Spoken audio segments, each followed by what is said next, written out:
Hello, स्वागत है आपका अपना यूट्यूब चैनल प्रशंसा ऑनेस्ट एजुकेशन पर। मैं श्वेता प्रकृति आप सभी का स्वागत करती हूँ। अभी हम लोग एनसीईआरटी के थ्रू क्वेश्चंस कर रहे हैं और आज हम लोग चैप्टर 8 करेंगे, हाशियाकरण की समझ। ठीक है, चैप्टर 7 हम लोग कर चुके हैं। आज चैप्टर 8 में जो है सबसे पहले यह जो है हाशियाकरण चैप्टर 7 में हम लोग कर चुके हैं। इसे निपटारा कैसे होगा उससे संबंधित यह प्रश्न है। तो इससे पहले कि हम लोग इस चैप्टर को प्रश्न को देखें, इससे पहले ये ज़्यादातर जो है प्रश्न मौलिक अधिकार से संबंधित प्रश्न होते हैं। चैप्टर 8 हम लोग जो स्टार्टिंग से जो पढ़े हैं उसमें कहीं ना कहीं आप जो चैप्टर में देखे होंगे तो मौलिक अधिकार से संबंधित कई समानता का अधिकार के बारे में चर्चा मिलेगी, कई स्वतंत्रता के अधिकार के बारे में, है ना। तो इस तरह की जो चर्चाएँ मिलती है, तो इसके लिए हम लोग क्या करते हैं, सबसे पहले कुछ मौलिक अधिकार के बारे में हम लोग थोड़ा पढ़ लेते हैं। उसके बाद जो है हम लोग यहाँ पे क्वेश्चंस करेंगे। तो यहाँ पे जो है मौलिक अधिकार, ये संविधान के भाग 3 में इसकी चर्चा मिलती है। कहाँ मिलती है इसकी चर्चा? तो संविधान के भाग 3 में इसकी चर्चा मिलती है, जिसको इंग्लिश में फंडामेंटल राइट कहते हैं। पहला में क्या दिया गया है ना, फर्स्ट वाले में क्या दिया गया है आपका, समता का अधिकार, है ना। ये अनुच्छेद 14 से लेकर 18 तक है। तो 14 में क्या कह रहा है कि विधि के समक्ष समानता, यानी कि विधि के समक्ष क्या है, सब समान है, बराबर है। अनुच्छेद 15 क्या कहता है कि धर्म, मूल वंश, लिंग, जन्म स्थान आदि के आधार पर विभेद पर रोक, यानी कि इसके आधार पर जो है वह जैसे कि जन्म के साथ भेदभाव नहीं किया जा सकता है।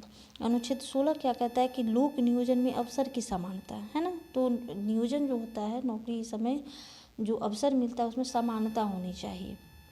17 क्या कहता है, अस्पृश्यता का अंत की बात कहती है, छुआछूत का अंत होना चाहिए। अनुच्छेद 18 क्या कहता है, उपाधियों का अंत, भारत रत्न, पद्म विभूषण आदि इस पुरस्कार इसी अनुच्छेद के तहत आते। पहले क्या होता था, जैसे राजा राम मोहन राय है तो इसमें राजा की उपाधि इनको दिया गया है, जैसे नाइटहुड की उपाधि हो गया। इस तरह जो उपाधि पहले मिलता था उसका अंत कर दिया गया और उसके बदले क्या हो गया, जैसे भारत रत्न मिलता है ना।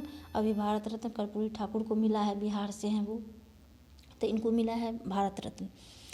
तो इसी तरह जो है आगे हम लोग पढ़ते हैं। पहला हम लोगों ने पढ़ा समता के अधिकार में कुल 14 से 18 तक अधिकार की बात होती है।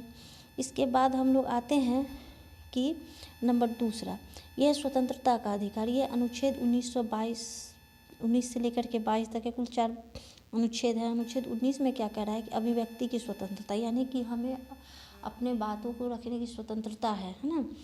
भाषण देने की स्वतंत्रता है, कहीं पे जाके धरना प्रदर्शन करने की स्वतंत्रता है, लेकिन वो जो है हिंसक नहीं होना चाहिए। 20 अनुच्छेद क्या कर रहा है कि अपराधों के लिए दोष सिद्धि के संदर्भ में संरक्षण हेतु स्वतंत्रता, हम लोग जो चैप्टर पढ़े थे, पिछला चैप्टर था अनुच्छेद 20 के तहत था। अनुच्छेद 21 क्या कह रहा है, प्राण एवं दैहिक स्वतंत्रता। अनुच्छेद 22 क्या कह रहा है कि कुछ दशाओं में गिरफ्तारी आदि के संदर्भ में संरक्षण, है ना। तो इस तरह जो है वो स्वतंत्रता का अधिकार जो है अनुच्छेद 19 से 22 तक में इसकी जो है चर्चा मिलती है। तीसरा क्या है आपका, शोषण के विरुद्ध अधिकार, ये अनुच्छेद 23-24 दो अनुच्छेद है इसको लेकर के। 23 क्या कह रहा है कि मानव व्यापार तथा बलात् श्रम पर रोक होना चाहिए, और अनुच्छेद 24 क्या कह रहा है कि बलात् श्रम पर, बाल श्रम पे क्या होना चाहिए, रोक होना चाहिए, है ना। तो इस तरह की जो है शोषण के विरुद्ध जो है वो अधिकार से संबंधित है, जैसे मानव व्यापार होता था, है ना। तो इस सब पे क्या किया गया है, तो इस सब पे रोक लगाया गया है, इन सब चीज़ों पे। अब हम लोग आते हैं कि धार्मिक स्वतंत्रता का अधिकार, ये है आपका 25 से लेकर के 28 तक। तो 25 क्या कह रहा है कि धर्म को मानने, उसका आचरण करने, जैसे किसी भी पे हिंदू धर्म को उसको मानिए, उसका जो आचरण है उसको करिए, उसका प्रचार प्रसार भी करने की आपको स्वतंत्रता मिली हुई है ना। अनुच्छेद 26 क्या कह रहा था कि धार्मिक कार्यों को के प्रबंध की स्वतंत्रता मिली हुई है। अनुच्छेद 27 क्या कह रहा है कि धर्म के विकास हेतु कर आदि संदर्भ में स्वतंत्रता है ना। अनुच्छेद 28 क्या कह रहा है कि कुछ शिक्षा संस्थानों में धार्मिक शिक्षा या धार्मिक उपासना में उपस्थित होने की स्वतंत्रता है। इस तरह की स्वतंत्रता की बात कही गई है अनुच्छेद 25 से लेकर के अनुच्छेद 28 तक। अब यहाँ क्या कह रहा है कि संस्कृति और शिक्षा संबंधी अधिकार, ये अनुच्छेद 29 से 30 में है। तो अनुच्छेद 29 क्या कह रहा है कि अल्पसंख्यकों के हितों का संरक्षण होना चाहिए, है ना। अल्पसंख्यक के किसका संरक्षण, हितों का संरक्षण होना चाहिए। 30 क्या कह रहा है कि अल्पसंख्यक वर्गों को शिक्षा संस्थानों की स्थापना एवं उनके प्रशासन का अधिकार होना चाहिए, है ना। तो ये इस तरह अभी हम लोग जो पढ़ रहे हैं चैप्टर 8 में, ये दोनों अनुच्छेदों की इसमें चर्चा मिलेगी, इसलिए हम आपको पहले ही अनुच्छेद के बारे में पढ़ा दे रहे हैं। अब यहाँ क्या कह रहा है कि संपत्ति का अधिकार, ये जो था छठा अधिकार था, लेकिन इसको हटा दिया गया। अनुच्छेद 31 में था 1978 के 44वां संविधान संशोधन जो हुआ, और तो इसको क्या हुआ, इस मूल अधिकार से हटाकर इसको वर्तमान में अनुच्छेद 300 के तहत इसको सामान्य कानूनी अधिकार इसको अभी प्राप्त है ना। इसके तहत बिना कानूनी प्रक्रिया के किसी भी संपत्ति पर प्रभाव नहीं बनाया जा सकता है। तो अभी वर्तमान में ये मूल अधिकार नहीं है।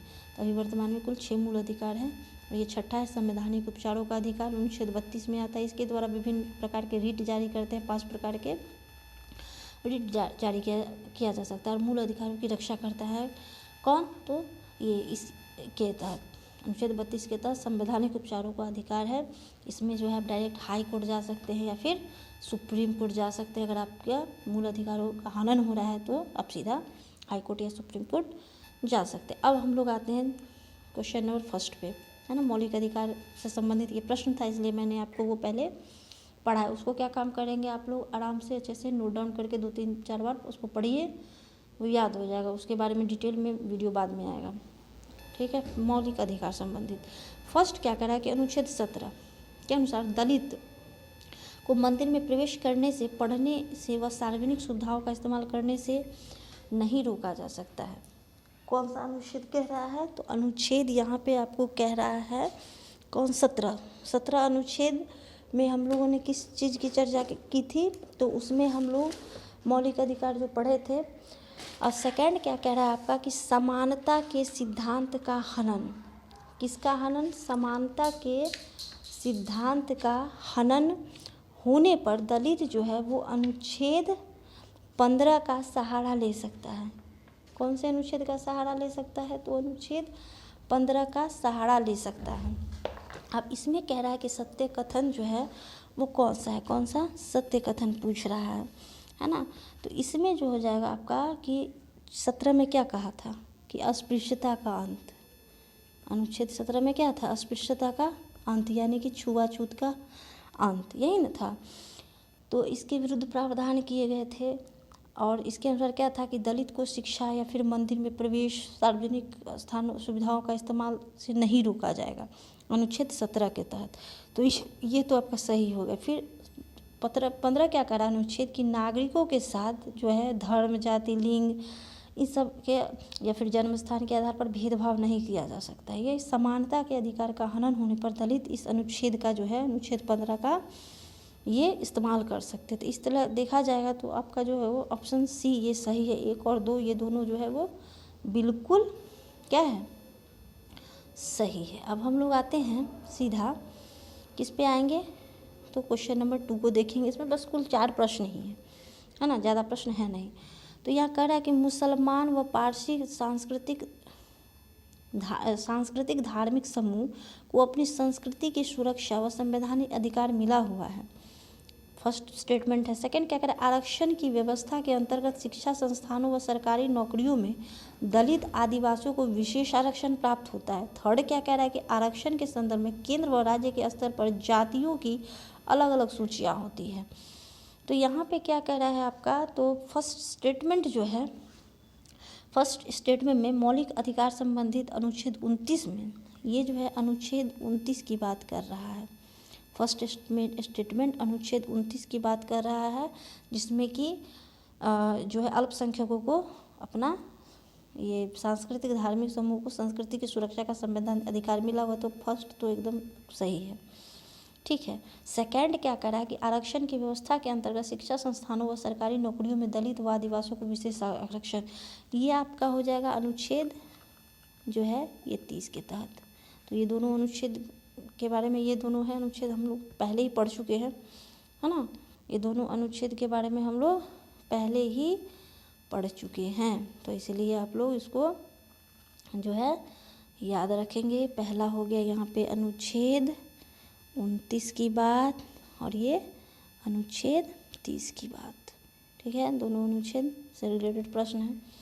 तीसरा क्या कह रहा है कि आरक्षण जो है राज्य व केंद्र स्तर पर, राज्य केंद्र दोनों स्तर पर अनुसूचित जाति, अनुसूचित जनजाति या पिछड़ी व अन्य जातियों के संदर्भ में अलग अलग सूचियाँ बनाई गई है। ठीक है, आरक्षण किस किस को दिया जाता है, तो एससी है ना, एसटी, ओबीसी, ईबीसी, ये सब जो है इस तरह की अलग अलग सूचियाँ बनाई गई। तो इसलिए आपका इसलिए डी ऑप्शन ही हो जाएगा, यानी कि सारे के सारे जो हैं वो क्या हैं, तो वो सही। अब हम लोग आते हैं प्रश्न तीसरा देखते हैं। तीसरा कह रहा है कि ये जो अधिनियम है 1989 में, ये अनुसूचित जाति, अनुसूचित जनजाति, किसी व्यक्ति को कोई खाद्य पदार्थ है ना, किसी व्यक्ति को कोई खाद्य पदार्थ या गंदा पदार्थ खाने या पीने हेतु विवश करने पर ये अधिनियम जो है वो क्या होगा, तो लागू हो सकता है। ये अधिनियम जो है वो लागू हो सकता है किस कंडीशन में, तो ये फर्स्ट हो गया। सेकंड क्या कह रहा है, सेकंड क्या कह रहा है कि किसी अनुसूचित जाति व जनजाति के व्यक्तियों के साथ उसकी प्रतिष्ठा के विपरीत व्यवहार करने पर भी ये अधिनियम लागू होगा। ये भी बात सही है, दूसरा भी सही है।